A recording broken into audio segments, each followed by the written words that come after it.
저는 오늘 여러분과 함께 환희와 고난이라는 제목으로 말씀을 나누겠습니다. 세계 어느 나라나 소도시나 촌락에 가면 연중에 반드시 축제가 있습니다. 그때면 온 시민이나 촌민들이 다 나와 축제에 참여하며 큰 기쁨을 체험하게 됩니다. 그 기쁨이 그 소도시나 촌민들을 화합하게 하고 단결하여 다가오는 어려움과 고통을 극복하게 만들어주는 것입니다.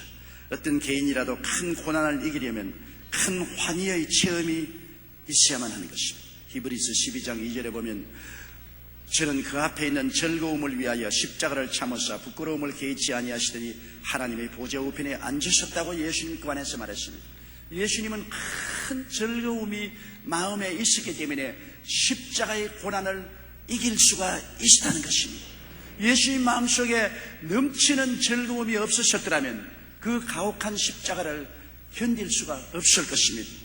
예수님의 환희 체험을 우리는 성경에서 찾아볼 수 있습니다. 누가복음 9장 28절로 36절에 보면 예수님께서 유다를 떠나서 갈릴리를 떠나서 유다 지방으로 마지막 여행을 하게 되었습니다.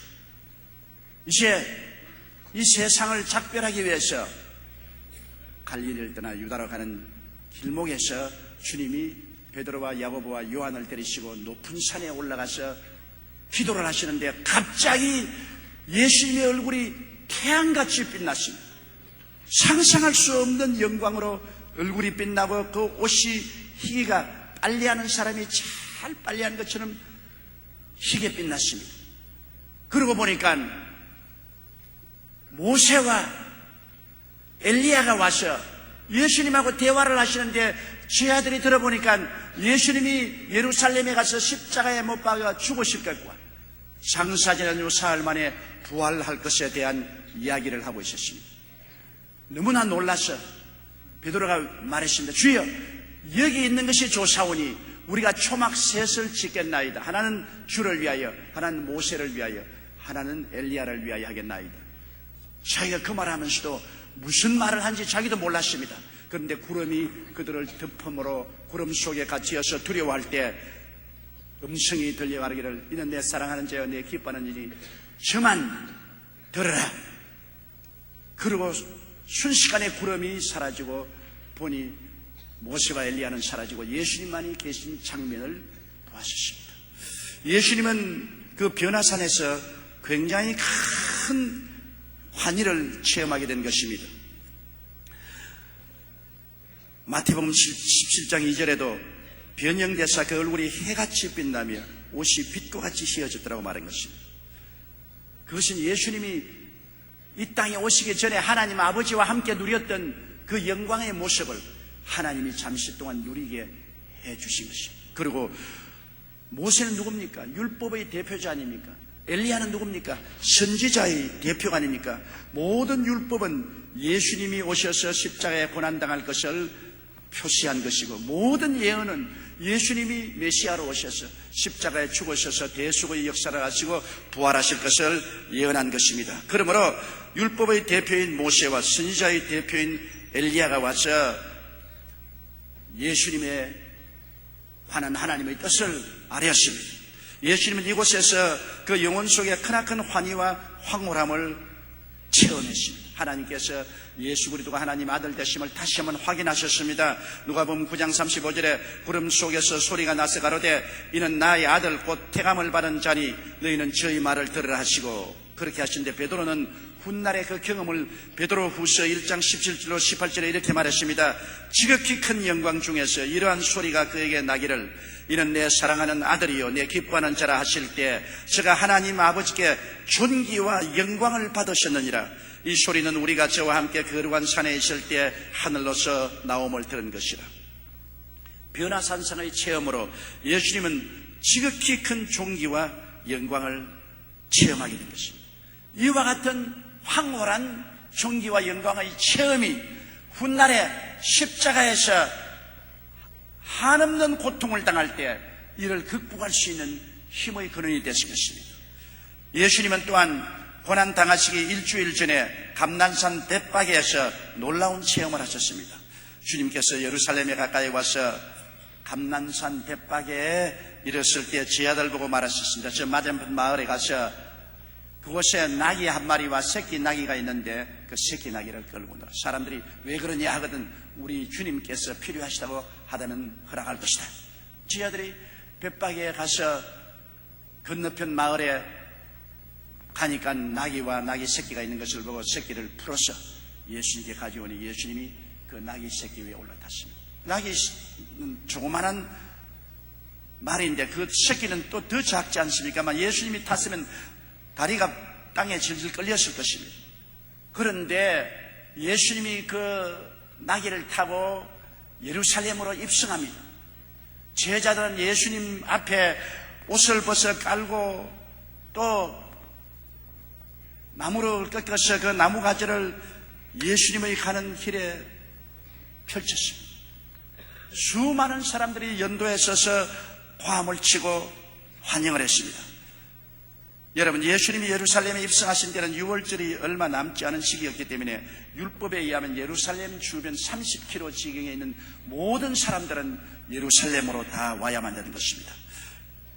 그때 역사가들이 조사한 바에 의하면 당시 약 300만 정도의 인파가 예루살렘에 모였다고 하니 부산시만한 인구들이 예루살렘에 모여서 인산인해가 이루어졌습니다. 그런데 감난산 벳박에서 예루살렘까지의 거리는 약 3.4km, 10리쯤 되는 것입니다. 예수님이 10리쯤 되는 길을 걸어가는데 앞에서 환호를 하고 뒤에서 수많은 군중이 따르고 그리고 옷을 벗어서 던지고 나무가지를 꺾어서 길에 펴고 장엄했습니다. 온 예루살렘이 떨썩하고 그곳에 모인 302만 명이 모두 다 이 웬일인가? 이 누가 오는 것인가? 그들이 모두 다 놀랐습니다.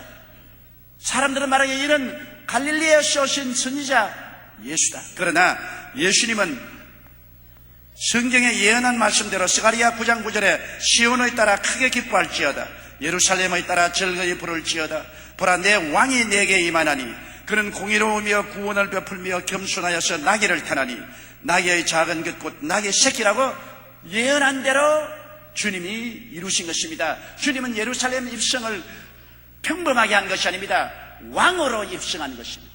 훗날에 만왕의 왕 만주의 주로 오실 때 모든 사람들이 환영할 것을 주님께서 이 자리에 실현한 것입니다. 예수님은 그곳에서 굉장한 감격과 영광을 느꼈습니다. 하나님께서 만왕의 왕 만주의 주로 그리스도를 이 땅에 보내줄 것을 그는 기억하고 그때 천군 천사와 함께 수많은 주의 백성들이 주를 환호할 것을 기억하고 그는 이 예언적인 사건으로 마음속에 큰 위로와 평안을 얻었습니다. 황홀했습니다.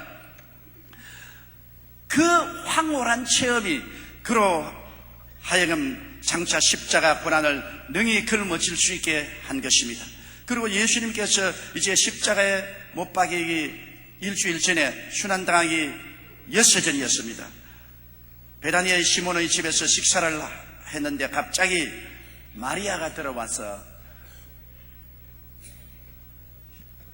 나드 한 근이 들어있는 옥합을 가져와서 옥합을 바싹 깨어가지고 그 옥합에 나드 기름을 예수님이 발에 붓고 예수님 머리에 붓고 자기 머리털을 풀어서 발을 닦고 온 방에 나드 향기가 가득하고 그 마리아의 얼굴에도 나드 기름이 툭툭 떨어졌습니다. 이 나드는 여러분 굉장히 귀한 기름입니다. 히말리아 산맥 인도 지방에서 재배되는 나드 향나무의 뿌리에서 추출한 것인데 이 향유 한 근은 300데나리온에 팔렸는데 이는 노동자 1년 소득에 해당하는 금액으로 지금 우리 금액으로 환산하면 약 3천만 원 정도가 됩니다. 거기에다가 향유를 담았던 옥합은 이집트의 알라브스트론 지방의 산에서 난 돌로 만든 것으로 매우 귀하고 값진 것입니다. 다 합치면은 3천만 원에서 약 5천만 원 가까이 되는 값이 나가는 귀한 옥합을 그냥 깨뜨려서 예수님 발에 붓고 머리에 붓고 자기 머리를 풀어서 발을 닦고 그리스도를 경배하니까 가룟 유다를 중심으로 해서 제 아들이 흥분하고 노했습니다. 이 무슨 낭비인고, 이 귀한 것을 팔아서 가난한 사람에게 주었으면 좋을 뻔했다. 그럴 때 예수님께서는 그 제자들을 꾸짖었습니다. 예수께서 가라사대 가만두어라. 너희가 어찌하여 저를 괴롭게 하느냐. 제가 내게 좋은 일을 하였느니라. 가난한 자들은 항상 너희와 함께 있으니 아무 때라도 원하는 대로 도울 수 있거니와 나는 너희와 항상 함께 있지 아니하리라. 내가 진실로 너희에게 이르노니 온 천하에 어디든지 복음이 전파되는 곳에는 이 여자의 행한 일로 말하여 저를 기념하게 하시리라. 예수님은 십자가를 걸머지기 전에 최후의 굉장한 사랑과 위로와 격려를 받게 된 것입니다. 왜냐하면 이 마리아의 사랑이 그리스도로 하여금 인류를 구원하기 위해서 십자가를 걸머질 수 있는 용기와 힘을 얻게 만들어준 것입니다. 이와 같은 예수님은 영광과 황홀의 체험을 하셨기 때문에 그 마음속에 얻은 충만한 기쁨이 십자가를 걸머질 수 있었습니다. 그런 황홀과 기쁨의 체험이 없이는 고난을 감당할 수가 없습니다. 하나님은 그것을 미리 아시기 때문에 그리스도를 변화산상의 영광과 존귀를 체험하게 하시고 예루살렘 입성 때 그 놀라운 군중의 환희와 영광을 체험하게 하시고 마지막으로 인류를 대표해서 마리아가 예수님 베푼 그 흠모와 사랑을 체험하고 깊은 감동을 주님께서 느끼게 해줄 것입니다. 여러분, 예수님의 제자들도 똑같았습니다. 그들이 체험한 환희의 체험 때문에 목숨을 바쳐서 그리스도의 복음을 전할 수가 있은 것입니다. 예수님은 고난당하신 이후에 제자들은 완전히 낙심한 오합지졸이었습니다. 다 도망치고 말았어요. 예수님이 해발하신 이후에 40일 동안 동해 번쩍 서해 번쩍하고 나타나시면서 흩어진 제자들을 예루살렘으로 불러 모았던 것입니다. 그리고 오순절 날에 그들이 한 곳에 모여 기도할 때 강하고 바람 같은 소리가 나고 불의 혀같이 갈라지는 것이 각 사람 머리에 임하였더니 그들이 다 성령으로 충만함을 받고 성령이 말하게 하심을 따라 다른 방언으로 말하는 굉장한 황홀한 체험을 했습니다. 그때 체험이 얼마나 강했던지 그 모든 제자들이 다 술 취한 것이었습니다. 안 믿는 사람들이 와서 보고 저들이 새술이 취했다고 말한 것입니다.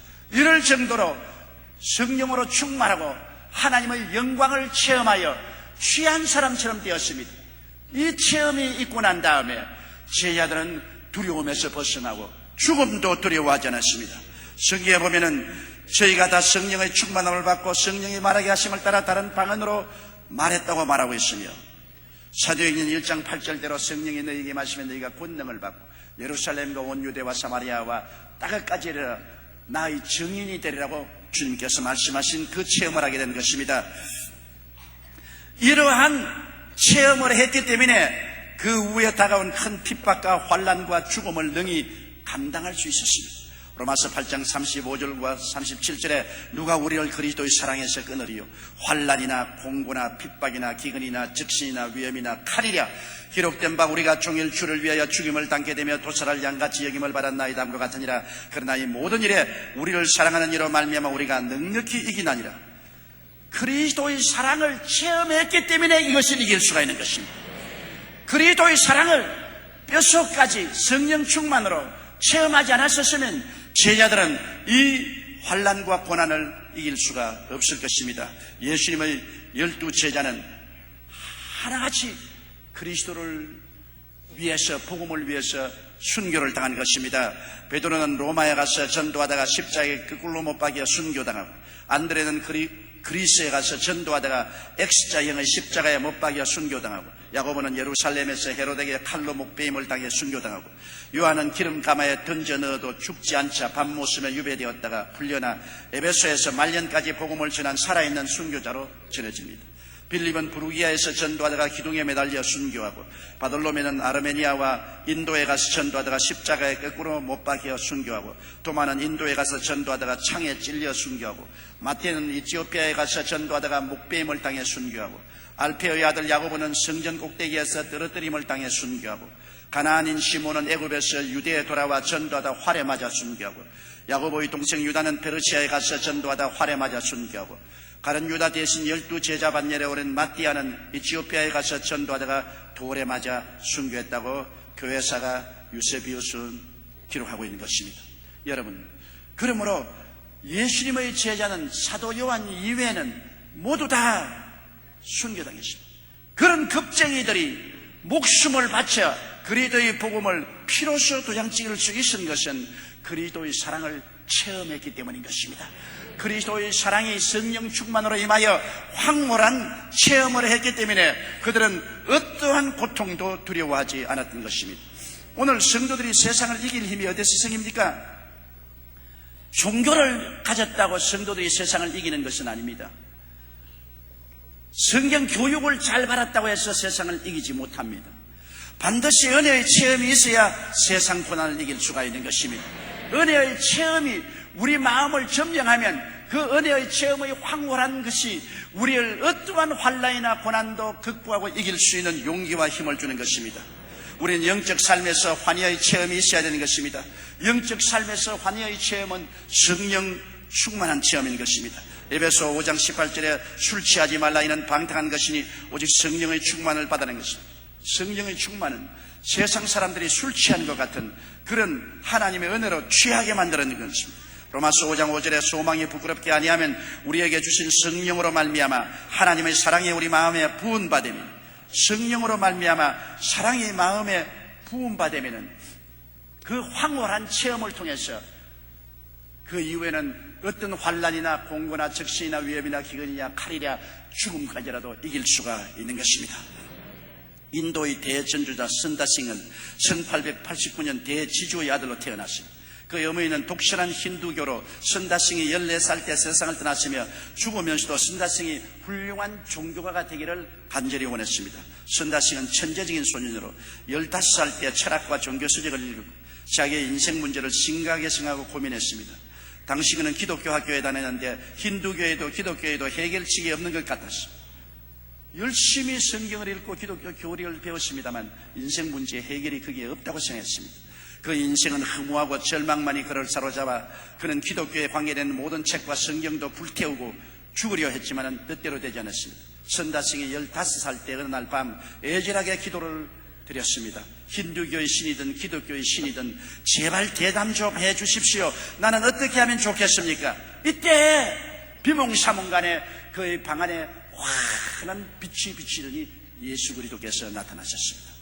예수님께서 말씀합니다. 어째서 너는 나를 괴롭히느냐? 나는 이미 너를 위하여 십자가에 못 박여 몸을 찢고 피를 흘려 너의 죄를 용서하고 구원의 길을 열어놓았는데 왜 자꾸 나를 괴롭히느냐?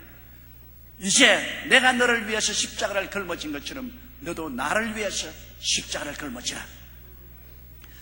선다싱은 즉시 그 자리에 엎드렸습니다. 그 후로 선다싱은 놀랍게 변했습니다. 기독교라면 철저히 원수처럼 증오하고 핍박하던 그가 영적인 환희의 체험 이후 오직 예수 그리스도의 복음을 전한 뒤 앞장서 수없는 고난을 겪었습니다. 인도에서와 서양 전도에 그는 말할 수 없는 시련과 환난과 핍박을 당했지만은 그가 체험한 환희와 성령 충만의 은혜가 넉넉히 이기고 남을 수 있게 하고 위대한 전도자가 되었던 것입니다. 여러분, 그러므로 요한복음 7장 38절처럼 나를 믿는 자는 성경에 이른 것 같이 그의 배에서 생수의 강이 흘러 넘치리라. 생수의 강이 넘쳐 흘러야 성공적인 승리한 신앙생활을 할 수가 있는 것입니다. 또한 우리가 진리를 깨닫는 체험을 할 때 큰 은혜를 받고 승리할 수 있습니다. 머릿속에 아무리 성경을 많이 외운다고 해서 그것이 우리에게 힘이 되는 것이 아닙니다. 진리를 깨달으면 큰 영광과 힘이 우리에게 다가오면서 우리가 승리로운 삶을 살 수가 있는 것입니다. 요한복음 8장 32절에 진리를 알지니 진리가 너희를 자유케 하려고 말했으며 디모데전서 2장 4절에 하나님은 모든 사람이 구원을 받으며 진리를 아는 데 이르기를 원하시느니라고 말했었습니다. 데살로니가전서 1장 6절에 또 너희는 많은 환난 가운데서 성령의 기쁨으로 도를 받아 우리와 주를 본받는 자가 되었다고 했습니다. 도를 듣는 자가 보이는 것이 아니라 도를 깨달아야 되는 것입니다. 영국을 18세기 변화시킨 요한 웨슬레는 그가 대학 시절에 열렬한 신앙인이 되어서 미국에 선교사로 갔습니다. 그러나 미국 선교에서 실패하고 그는 영국으로 돌아왔습니다. 할 일 없이 빈둥빈둥 놀고 있었습니다. 그는 신앙 교육을 잘 받았고 선교사까지 갔다 왔지만 구원받은 체험이 없었습니다. 그렇기 때문에 고난을 감당하지 못해서 선교지에서 도망쳐서 영국 런던으로 돌아오게 된 것입니다. 그런데 1738년 5월 24일 런던의 알더스게이트의 경험에 대해 웨슬레는 다음과 같이 말했습니다. 그날 저녁에 나는 마지못해 친구의 강요에 의해서 알더스게이트의 거리에 모이는 집회에 나갔는데 어떤 사람이 루터의 로마서 주석 서문을 읽어 내려가고 있었다. 9시 15분쯤 그가 예수 그리스도 안에 있는 믿음을 통하여 하나님께서 우리 마음에 일으키시는 변화를 설명하고 있을 때 내 마음속에 이상한 뜨거운 불이 임하여 설레이기 시작하자 예수 그리스도를 믿음으로 말미암아 값없이 용서를 받고 의롭다함을 얻어 구원받는 듯한 진리가 마음속에 확연하게 깨닫게 되었다.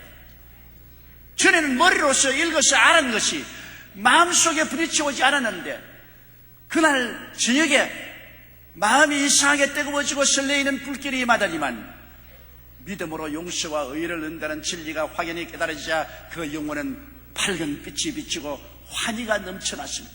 그 길로 그는 일어나서 영국을 변화시키는 복음 전도를 시작했습니다. 훈련에 그에게 말했습니다. 당신은 무슨 힘으로 이렇게 위대한 전도를 할 수 있으냐 할 때 나는 알더스게이트 그날 이후로 내 마음속에 언제나 성령의 설레이는 불길이 마음속에 있어서 그 불길에 의해서 하나님의 복음 말씀을 전할 수 있었다고 말한 것입니다. 진리를 깨닫자 성령의 불길이 마음에 설레기 시작하는 것입니다. 그러므로 진리를 아는 것으로 우리가 변화되지 않습니다. 하나님의 진리가 성령으로 말미암아 마음속에 깨달아질 때 그 체험이 그날 이후로 어떠한 시련과 환난도 이길 수 있는 용기와 힘이 생겨난 것입니다. 또한 우리는 예수를 믿고 심적인 삶에서 체험이 있어야 되는 것입니다. 믿음의 체험, 소망의 체험, 사랑의 체험, 의의 체험, 평강의 체험, 희락의 체험이 있어야 되는 것입니다. 고린도전서 13장 14절에 그런 적 믿음, 소망, 사랑 이 세 가지는 항상 있을 것이라고 말했었으며 로마서 14장 17절에 하나님의 나라는 먹는 것과 마시는 것이 아니요 오직 성령 안에서 의와 평강과 희라고 말했으며 시편 16편 11절에 주께서 생명의 길로 내게 보이시리니 주의 앞에는 기쁨이 충만하고 주의 우편에는 영원한 즐거움이 있나이다. 우리의 마음속에 주님의 기쁨과 즐거움을 체험하고 우리의 마음속에 소망이 넘쳐나고 평강이 넘쳐나고 희락이 넘쳐나는 체험을 해야만 되는 것입니다. 여러분, 이러한 체험은 모든 사람들이 다 가져야만 합니다. 우리가 그냥 형식적으로 왔다 갔다 하는 것이 아닙니다. 주님을 예배하다가 마음속에 얻는 그 믿음, 소망, 사랑, 의, 평강, 희락이 뼈에 아로새긴 체험으로 돌아오게 될 때 그는 이 세상에 나가서 어떠한 핍박을 받아도 눈도 깜짝하지 않고 이겨나갈 수 있는 힘이 생겨나는 것입니다. 혹은 생활 속에 환희의 체험을 해야 됩니다. 신병의 치료 같은 것, 여러분, 굉장한 우리 마음속에 깊은 인상을 남겨놓는 것입니다. 시편 103편 3절 5절에 제가 내 모든 죄악을 사하시며 내 모든 병을 고치시며 내 생명을 파멸해서 구속하시고 인자와 긍휼로 관을 지으시며 좋은 것으로 내 소원을 만족케 하사 내 청춘으로 독수리같이 새롭게 하시는도다. 베드로전서 2장 24절에 제가 채찍에 맞음으로 너희는 나음을 얻었나니, 우리가 병들어서 고통당할 때 주님의 능력이 와서 우리를 고쳐주는 체험을 하면은 이러한 체험은 우리의 일생의 등불이 됩니다. 이 체험이 우리로 하여금 주님을 배반하지 않게 만들며 어떠한 어려움에도 믿음으로 나갈 수 있게 힘과 용기를 주는 것입니다. 그러므로 주님은 오늘날도 우리에게 놀라운 치료의 체험을 주시는 것입니다. 혹은 고통스러운 문제가 해결될 때 이 은혜가 우리의 마음을 부여잡고 변화시키는 것입니다. 에레미야 33장 3절처럼 너는 내게 부르짖으라 내가 내게 응답하겠고 내가 알지 못하는 크고 비밀한 일을 내게 보이리라고 하신 말씀대로 우리의 삶 속에 사망의 엄침한 골짜기를 지날 때가 있습니다. 개인적으로 혹은 가정적으로 생활과 사업에서 캄캄한 사망의 엄침한 골짜기를 지날 때가 있습니다. 동서남북을 바라보아도 피할 길이 없습니다. 그 절망 가운데 부르짖을 때 예수님이 형식적인, 의식적인, 신학적인, 종교적인 주님이 아니라 살아계신 모습으로 내 생애 속에 나타나서 마음의 사망 대신에 생명을 주고 어두움 대신에 빛을 비추어주며 위로와 용기와 힘을 주고 그 지팡이로 구원하시고 막대기로 보호해 주시는 체험을 하게 될 때 그 체험의 황홀한 감격이 여러분으로 하여금 두고두고 신앙 속에 굳세게 서게 만들어주는 것입니다.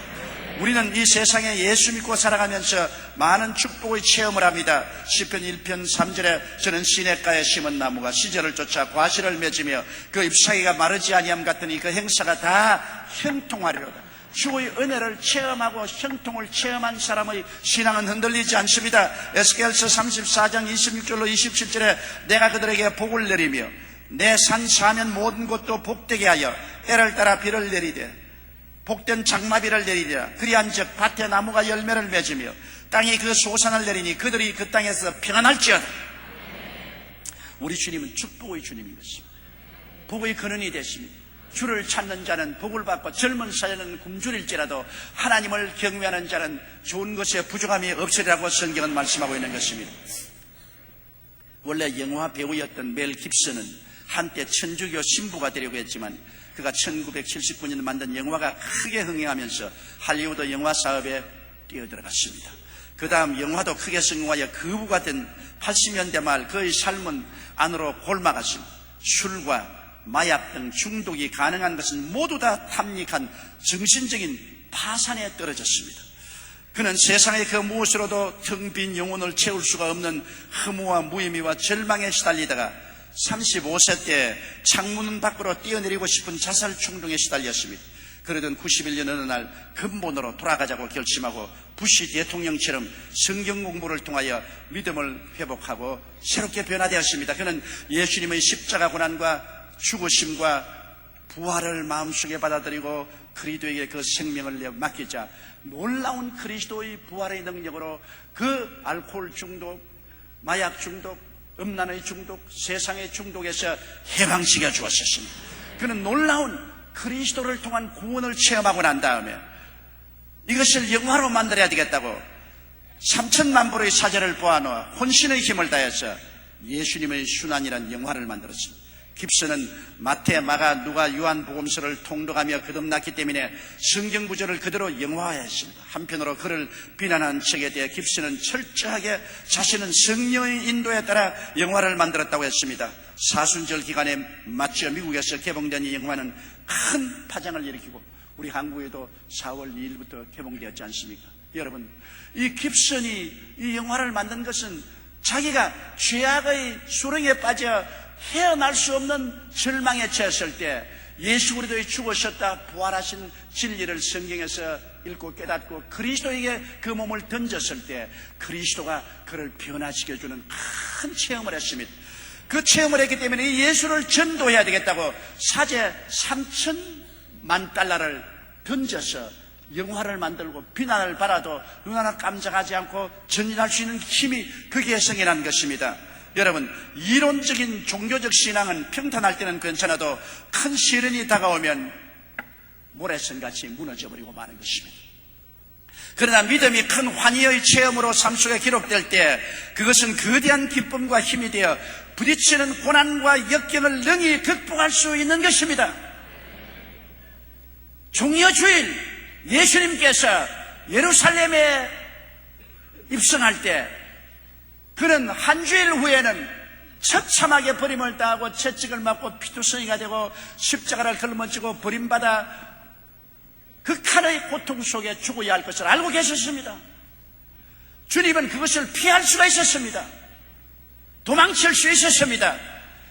타협하고 헬라로 갈 수도 있었습니다. 그러나 예수님은 예루살렘으로 올라오는 도중에 변화산성에서 하나님께 존귀와 영광을 받는 체험을 하시고 그는 예루살렘 입성 때 그 많은 군중들이 그를 환영하며 환희의 고함치는 소리를 통해서 장차 이 땅에 만왕의 왕 만주의 주가 되어 오실 것을 그는 몸소 체험하고 환희를 느꼈습니다. 마지막 때 가장 애틋한 마리아의 사랑 3천만 원이나 되는 기름을 값비싼 옥합에 담은 것을 깨뜨려서 발에 붙고 머리에 붙고 자기 머리털로 그 발을 닦고 그를 예배한 그 깊은 사랑과 헌신의 큰 위로와 용기와 기쁨을 얻었기 때문에 십자가를 감당할 수가 있었습니다. 고난은 환희의 체험이 있어야 감당할 수 있습니다. 마지막 때 세상에 환난과 시험이 많습니다. 마귀는 자기 때가 얼마 남지 않은 줄 알고 온갖 악한 힘을 다 동원해서 우리들을 괴롭힐 것입니다. 우리가 마지막 때 신앙을 견지하고 이기고 나가기 위해서는 성령의 체험을 해야 되는 것입니다.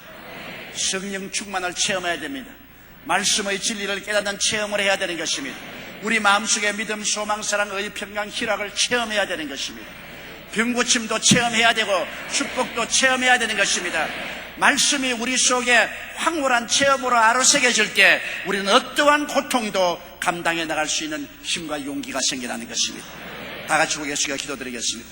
전능하시고 거룩하신 아버지 하나님, 오늘 우리가 주님 앞에 고개를 숙이고 주님께서 깨어주신 그 살을 먹고 흘리신 피를 마시는 것은 살아계신 그리스도를 체험하기 위한 것입니다. 종교도 의식도 아니옵니다. 주님의 깨어진 몸을 먹고 흘리신 피를 마시고 성령으로 말미암아 우리 영혼의 천지개벽의 놀라운 변화의 체험을 하게 도와주시옵소서. 그래서 그리스도가 내 안에, 내가 그리스도 안에 있는 것을 확실히 체험하고 환난이나 공고나 핍박이나 위험이나 기근이나 죽음이냐 칼이 와도 두려워하지 않은 우리들이 되게 도와주옵소서. 예수님 이름으로 기도드리옵나이다. 아멘.